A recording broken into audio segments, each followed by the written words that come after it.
It's been estimated by experts that if you give high amounts of Tamiflu to a population, it'll only be about 4 days to 12 days before emergent strains that are resistant to Tamiflu arise. And when those emergent strains arise, they also can have other genetic changes that can make them more lethal.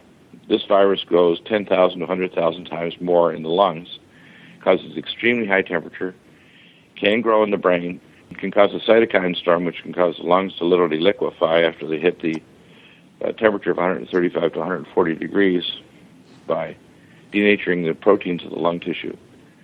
So the virus is the second level now. There's evident, this is not a theory or whatever, that the virus has changed. It is an H1N1, but it's either acquired spontaneously by recombining with other viruses, which could be typical flu out there, or the remote possibility it's picked up genes from H5N1, which is in the bird population and other wild animals. But because of the firewall, it doesn't have the receptor binding domain, so it can't attach to humans. Well, this virus, the H1N1, attaches to humans at roughly 3 times the rate of even normal flu, so it spreads much more rapidly, but it has been relatively mild in terms of total number of case fatalities, although in the people that are getting it lately, they're relatively athletic and young, and they're dying of a cytokine storm, which is very similar to 1918. So the second wave of the plague is on.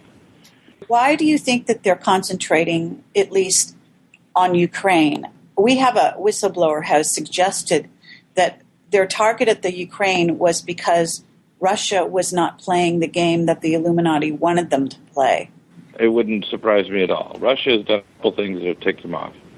The first is that they were negotiating back and forth with Saudi Arabia and the Arab states over trying to pull the dollar from the oil standard. The real standard in the world isn't gold. It's not even the U.S. dollar. The U.S. dollar is a proxy. The real standard in the world is oil, denominated in U.S. dollars, which is part of the Aramco deal with Saudi Arabia and the oil states. And gold and everything else is just basically commoditized against it.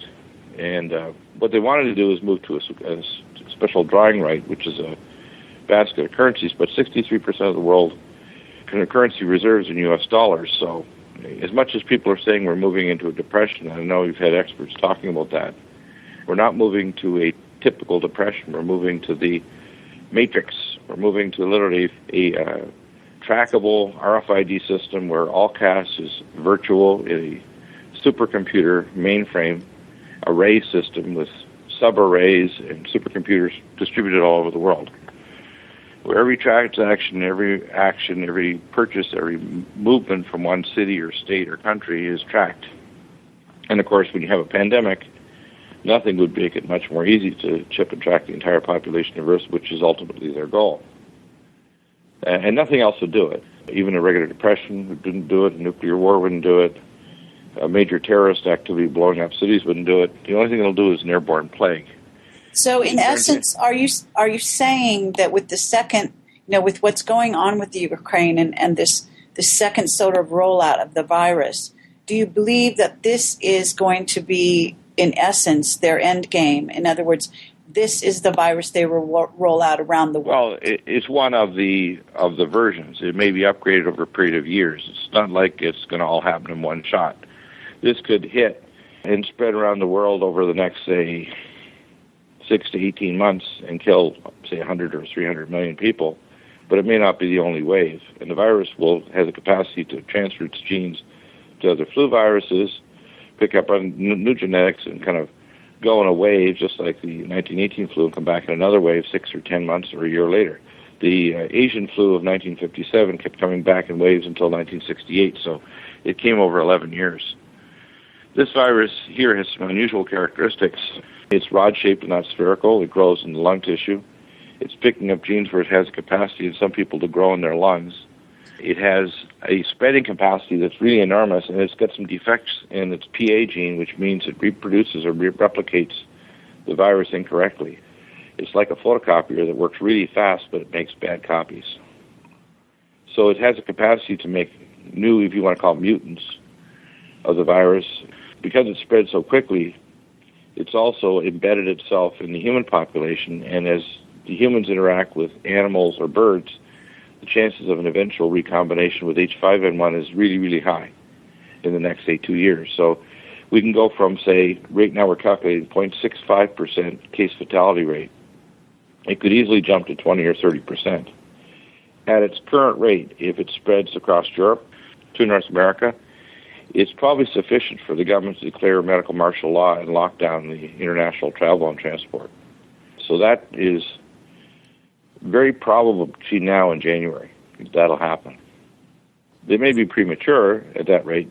And in fact, they should have already been preventing travel from Eastern Europe.